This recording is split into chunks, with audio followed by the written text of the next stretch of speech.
تشیع کی ہاں یہ تین شرطیں موجود ہیں. یہی مصیبت ہے کہ چونکہ واقعہ کربلا میں ہیں ساری تاریخی روایات. اب ایک فریق جو بیان کرتا ہے جو روایتیں اس کے خلاف آتی ہے وہ کہتا ہے یہ تاریخ ہے چھوڑ دو، اور جو اس کے خواہش کے مطابق ہوتی ہے تو پھر انہیں قطعی دلائل سمجھ لیتے ہیں. تو واقعہ کربلا موجود ہی تاریخی راویوں پر ہے. تو تین شرطیں حضرت حسین کی کہ یا سرحدوں پہ جانے دو، یا واپس جانے دو، یا یزید کے پاس لے چلو، اضع یدی علی یدی، یزید کے ہاتھ پہ ہاتھ رکھتا ہوں. تو یہ تین شرطیں اہل تشیع کی کتب میں موجود ہیں، کتب اہل السنت میں بھی ہیں، لیکن اس کی صحیح سند موجود نہیں. تو شیعہ کے خلاف بطور حجت کے تو بیان کرنا صحیح ہے، لیکن اگر آپ کہیں کہ اس کی کوئی صحیح سند بھی ہوگی تو صحیح سند موجود نہیں. ان کی حیثیت بھی تاریخی ہے.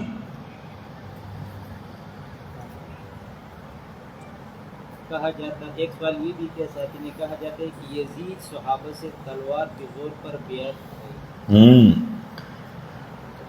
یہ جو سوال ہے یہ انتہائی بے غیرتی پہ مبنی ہے، اور یہ شیعہ کی طرف سے. آپ ذرا خود سوچیں کہ صحابہ تھے کون جن کو کیسر اور کسرا کی سپر طاقتیں تلوار سے نہیں ڈرا سکی، روم اور ایران کی سلطنتوں کی تلواروں سے نہیں ڈرے، تو یزید کی تلوار سے ڈر گئے.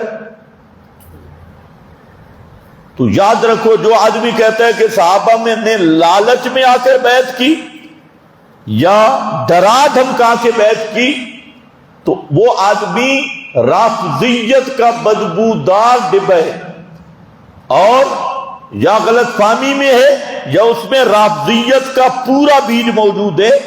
صحابہ وہ ہیں جو ڈرنے والے ہے ہی نہیں. اللہ نے خود فرمایا اشداء علی الکفار، اور نبی کے صحابہ اولئک حزب اللہ الا ان حزب اللہ هم الغالبون حزب اللہ هم المفلحون.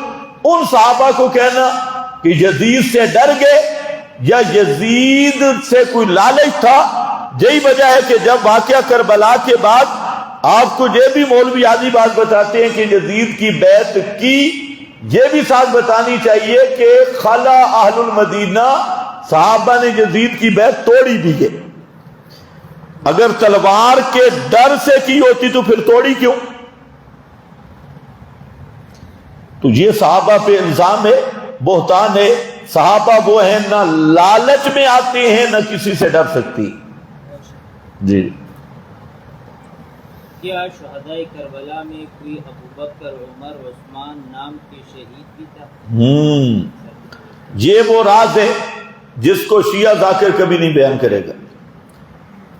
اس نے چند کربلائی دوڑے رکھے ہیں اور یہ کبھی نہیں بیان کرے گا کہ کربلا. آپ ان سے پوچھیں کہ کربلا کے شہیدوں کی ذرا نام بتا دو.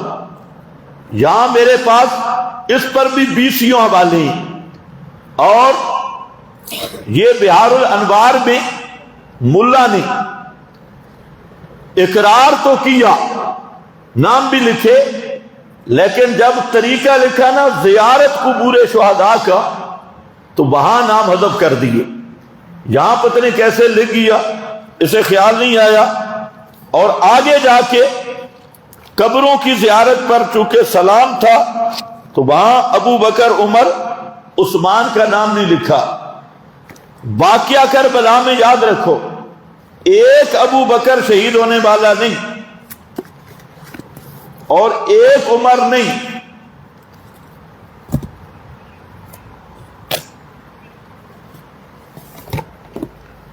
یہ ہے بہار الانوار، اور بہار الانوار کی جلد نمبر 45 سے،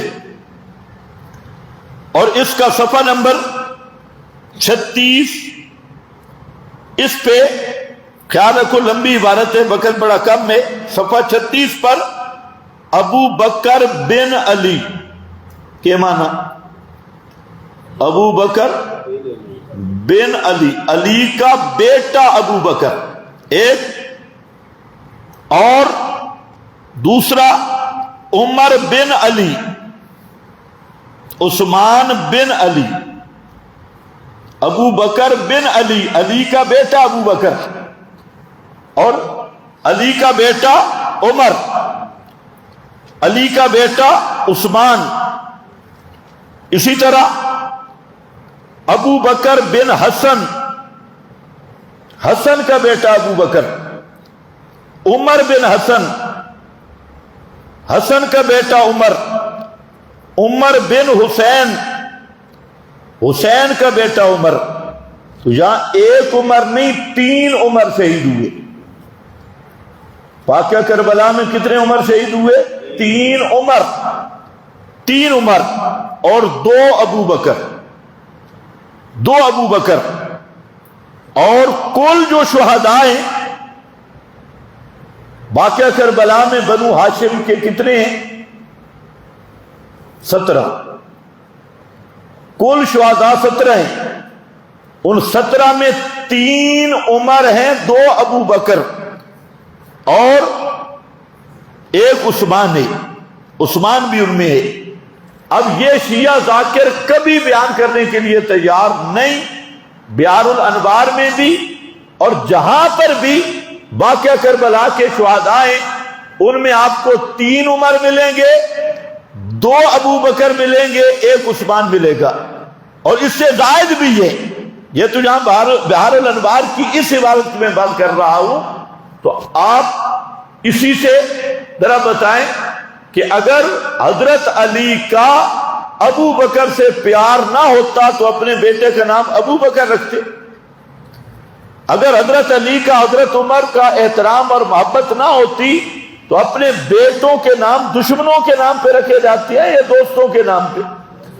تو یہ نام بتا رہے ہیں کہ حضرت علی اپنے بیٹے کا نام ابو بکر بھی رکھ رہے ہیں، عمر رکھ رہے ہیں، عثمان رکھ رہے ہیں، اور حضرت حسن اپنے بیٹے کا نام ابو بکر عمر رکھ رہے ہیں، اور حضرت حسین اپنے بیٹوں کا نام عمر رکھ رہے ہیں. تو یہ کس بات کی علامت ہے، کس بات کی دلیل ہے؟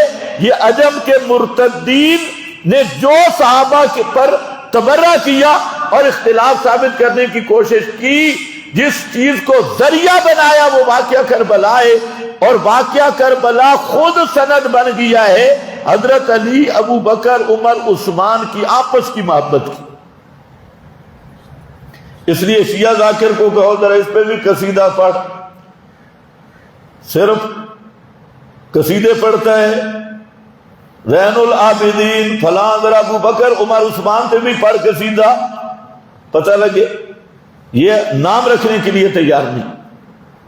جی اکثر ساتھی پوچھتا ہے کہ سیدنا امیر معاویہ رضی اللہ عنہ نے یزید کو ولیعہد کیوں بنایا جبکہ دیگر صحابہ موجود تھے؟ تو اس کیوں کے 2 معنی ہیں. پہلی بات یہ ہے کہ اس کا مفصل مدلل جواب، ابھی نماز کا ٹائم ہونے والا ہے، اس کو ہم ذرا کسی مجلس میں بیان کریں گے. مختصر یہ کہ حضرت معاویہ ہے کون، پہلے یہ سوچو. حضرت معاویہ رضی اللہ تعالیٰ عنہ وہ ہیں جو سب سے بڑی شان ان کی ہے کہ وہ نبی کے صحابی ہیں. بخاری شریف میں حدیث ہے نا، حضرت معاویہ کی ایک آدمی نے شکایت لگائی ابن عباس کو، حضرت عبداللہ ابن عباس، تو انہوں نے ایک ہی جواب دیا، داہو انہو قد صاحب رسول اللہ، کہ اب معاویہ پہ اعتراض نہ کرنا، وہ نبی کا صحابی ہے. تو مختصر جواب تو میں بھی یہی دوں گا کہ معاویہ پر اعتراض نہ کرنا، انہو قد صاحب رسول اللہ، وہ نبی کا صحابی ہے. اور دوسرا، معاویہ رضی اللہ تعالیٰ عنہ سب تابعین اور بعد والے علماء متفق ہیں کہ اسلام میں خلفائے راشدین، خلفائے اربعہ کے بعد سب سے بڑے مدبر سیاستدان حضرت معاویہ ہیں رضی اللہ تعالی عنہ. اس لیے معروف ہے تدبر معاویہ. تو حضرت معاویہ رضی اللہ تعالیٰ عنہ نے جو کام کیا دیانت داری سے کیا، خالص نیت کے ساتھ کیا، اور امت کی فلاح اور امت کے فائدے کے لیے کیا. ان کی نہ نیت پہ کوئی شک کر سکتا ہے، نہ ان کی فراست پہ کوئی شک کر سکتا ہے. البتہ یہ ہے کہ حضرت معاویہ غیب دان نہیں تھے، عالم الغیب نہیں تھے، آنے والے حالات کا انہیں کوئی علم کا ذریعہ نہیں تھا.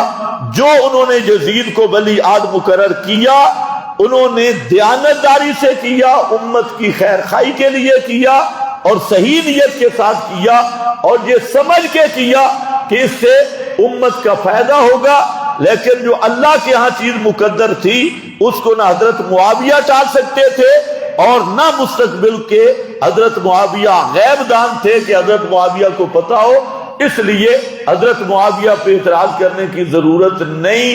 یا پھر ایسی حیثیت پہلے یہ بھی جو حضرات اعتراض کرتے ہیں ان سے یہ بھی پوچھنا چاہیے کہ جناب کی حیثیت کیا ہے. حضرت معاویہ تو صحابی ہے، تو بھی اپنا تعارف پیش کر، تو کون ہے؟ اور جو صحابی ہے اس کے لیے تو کلن وعد اللہ الحسنی، اللہ نے سب کو جنتی کہا. اور یہ معترض یہ کس بات کی مولی ہے؟ تو اس لیے اعتراض کرتے ہوئے نا اپنے قد کو بھی دیکھنا چاہیے کہ فلاں نے یوں کیوں کیا، فلاں نے یوں کیوں کیا. حضرت موسیٰ اگر حضرت ہارون کی داڑھی سے بھی پکڑے کچھ نہیں ہوتا، اور کوئی عام امتی نبی کی داڑھی کی توہین کا عزم بھی کرے تو کافر ہے. تو مراتب کا کوئی فرق نہیں ہوتا. تو حضرت معاویہ رضی اللہ تعالیٰ عنہ نے اس وقت جو فیصلہ کیا نیک نیتی پر تھا، فراست پہ تھا، اور امت کی خیر خواہی میں تھا. جی ایک سوال یہ سبھی جی کہ کیا بقیہ اہل بیت کی اہانت کی گئی، یزید نے توہین کی یا نہیں؟ بس یہ جو سوال ہیں ساتھی کر رہے ہیں ان سے گزارش ہے کہ اب ٹائم بہت اوپر ہو گیا. یہ آخری سوال ہے، اس کا میں جواب دوں گا. باقی انشاءاللہ نشست جو ہے 1-2 دن کے بعد رکھیں گے. سوال جتنے بھی کر سکتے ہو کرو، سب کو اجازت ہے. آج تو یہ شروعات ہے، یہ جب کام چلے گا تو بات چلے گی. یہ جو مسئلہ ہے یزید کے متعلق، بقیہ اہل بیت کے متعلق، تو یہ میرے پاس بہار الانوار ہے جلد 45 ہے اور صفحہ نمبر اس کا 146. اس میں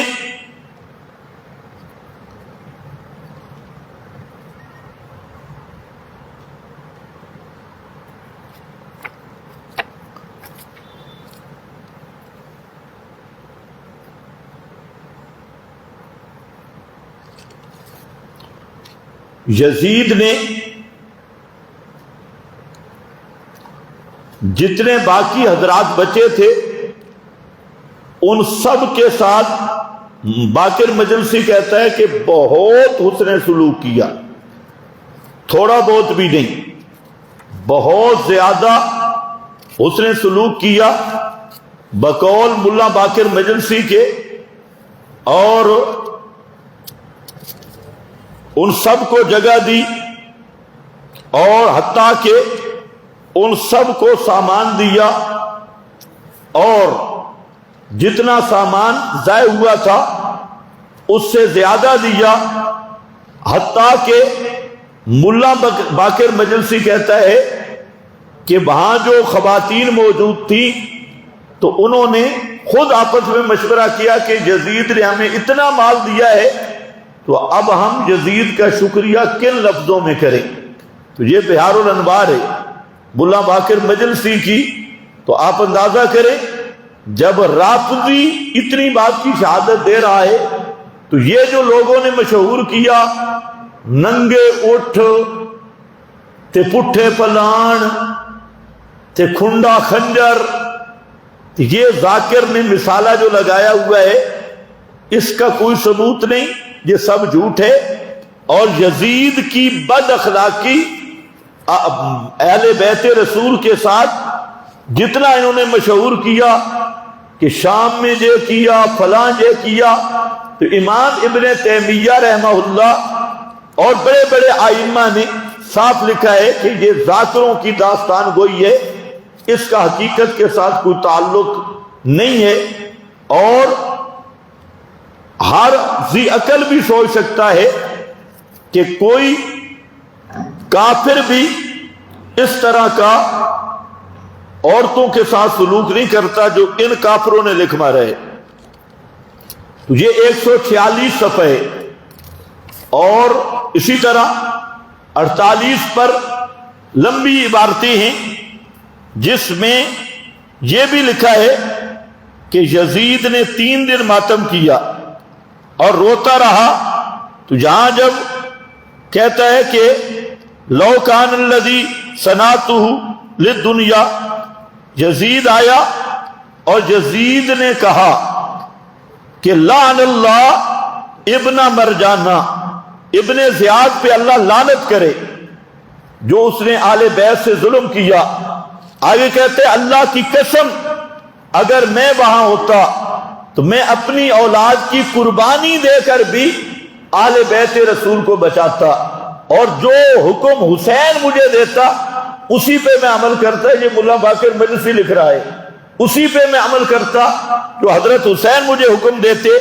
فامرا وزاد علیہ، اسی طرح فرماتے ہیں کہ انہوں نے 200 دینار دیے، فاخذها زین العابدین وفرقها فی الفقراء والمساکین، امام زین العابدین نے اس سے 200 سونے کے دینار لے لیے، اور اسی طرح فرمایا ہمارا برد، انہوں نے فرمایا کہ اہل بیت کی عورتوں کو حفاظت کے ساتھ مدینہ پہنچا دیا جائے، اور پھر راستے پہ عرض لہم مقام۔ تو اس پر جو آگے آ رہا ہے بہت لمبی عبارت ہے کہ انہیں پورا پہنچانے کا عزت نوکر چاکروں اور سواریوں کے ساتھ وصیت کر کے بھیجا۔ تو لو کان الذی، تو آگے حضرت زینب فرمانے لگی کہ اس نے ہمارے ساتھ بہت احسان کیا۔ حضرت فاطمہ بنت علی، زینب کی بہن کہتی ہے قد وجب علینا حق ھذا لحسن صحبتہ لنا، یزید نے جو ہمارے ساتھ اچھا سلوک کیا تو اب ہم پر ان کا حق واجب ہو گیا ہے۔ یہ حضرت فاطمہ بنت علی نے کہا، اور فہل کا، تو انہوں نے کہا کہ ہم آپ کو بدلہ دینا چاہتی ہیں، یعنی آپ نے احسان کیا تو ہم بھی آپ کو بدلہ دینا چاہتی ہیں۔ فقالت واللہ ما لنا ما نصل به الا، تو انہوں نے کہا کہ ہمارے پاس اور کوئی بدلہ نہیں، البتہ ہمارے کچھ زیورات تھے، تو یہ زیورات ہم آپ کو دینا چاہتی ہیں یزید کو تیرے اس احسان کے بدلہ میں۔ تو آگے سے یزید نے کہا کہ کان الذی صنعتہ للدنیا کان فی دون ھذا رضاج ولکن واللہ ما فعلتہ الا للہ وقرابتکم من رسول اللہ۔ یزید کہنے لگا اگر میں دنیا کی خاطر تمہارے ساتھ حسن سلوک کرتا تو تمہارا یہ سونا مجھے کافی ہوتا، لیکن اللہ کی قسم واللہ ما فعلتہ الا للہ، میں نے جو تمہارے ساتھ حسن سلوک کیا میں نے اللہ کی رضا کے لیے کیا۔ اور کیوں کیا؟ قرابتکم من رسول اللہ، اس لیے کیا کہ تم رسول کے قریبی ہو، تو اس لیے مجھے بدلہ نہیں چاہیے۔ اب ہمیں تو نہیں پتہ، یہ باقر مجلسی ہے، اور شیعہ کا امام بہار الانوار ان کی کتاب ہے، تو آپ اندازہ کریں کہ ایک طرف تو یزید کو گالیاں دیتے ہیں اور دوسری طرف یزید کو محب آل بیت بھی ثابت کر رہے ہیں، اور یزید کا حسن سلوک بھی خود لکھ رہے ہیں۔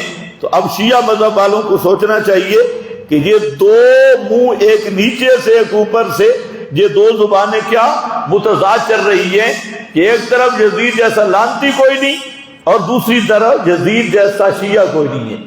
یہ تو پورا شیعہ ثابت کر رہے ہیں کہ یزید بھی شیعہ تھا اور سارا اس نے سلوک کیا۔ جی سوال ہے، کیا حضرت حسین کا سر مبارک یزید کے دربار میں جب پیش کیا گیا تو کسی نے توہین کی؟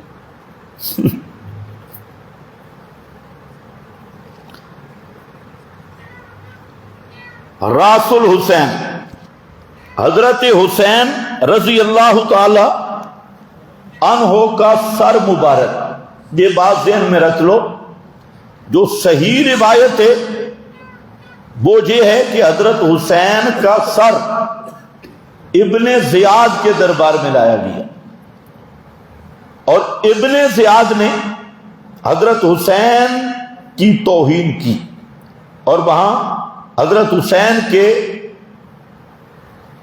منہ مبارک پر وہ چھڑی لگا رہا تھا، تو وہاں صحابی کھڑا ہوا اور اس نے کہا کہ یہ بدماشی بند کر، یہاں چھڑی نہ مار، میں نے نبی کریم علیہ السلام کو یہاں ہونٹ رکھے ہوئے دیکھا، یعنی چومتے ہوئے دیکھا ہے، اس لیے ان ہونٹوں سے چھڑی واپس کر۔ تو زیاد کا دربار، ابن زیاد، عبید اللہ ابن زیاد کا۔ اس کے بعد ذہن میں رکھو کہ یزید کے دربار میں کسی صحیح روایت سے بسند صحیح حضرت حسین کے سر کا پونچھ نہیں ثابت نہیں۔ اگلی بات ذرا قابل مطالعہ ہے، اب تک رافضی یہ نہیں بتا سکے، نہ مورخ بتا سکے کہ حضرت حسین کا اب سر کہاں ہے۔ دربار عبید اللہ ابن زیاد میں راس الحسین کا آنا یہ ثابت شدہ عمل ہے، اور زیاد نے جو زیادتی کی راس الحسین کی، آپ کے سر مبارک کی، یہ بھی ایک روایت میں ہے کہ پھر زیاد کے ساتھ بھی ایسا ہوا کہ زیاد کے جب سر رکھا ہوا تھا تو ایک سانپ آیا اور اس کے نتنوں سے داخل ہوا اور منہ سے نکل گیا، تو اس نے حضرت حسین کے چہرے پہ چھڑی لگائی تھی، تو اللہ نے اس کا بدلہ دنیا کو دکھا دیا کہ اس کے نتنوں سے ناگ اور سانپ گزر گیا۔ یہ بھی ترمذی وغیرہ کی روایت میں موجود ہے۔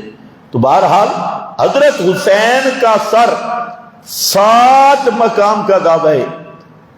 بعض نے کہا پھر مدینہ میں گیا، بعض نے کہا جی کربلا آیا، بعض نے کہا دمشق میں رہا، بعض نے کہا فلانے خلیفہ کے دور میں فلانی جگہ ہے، تو اس کے بعد کوئی روایت صحیح نہیں۔ ابن زیاد کے پاس جانا صحیح روایت سے ثابت ہے جی۔ بآخر دعوانا الحمدللہ۔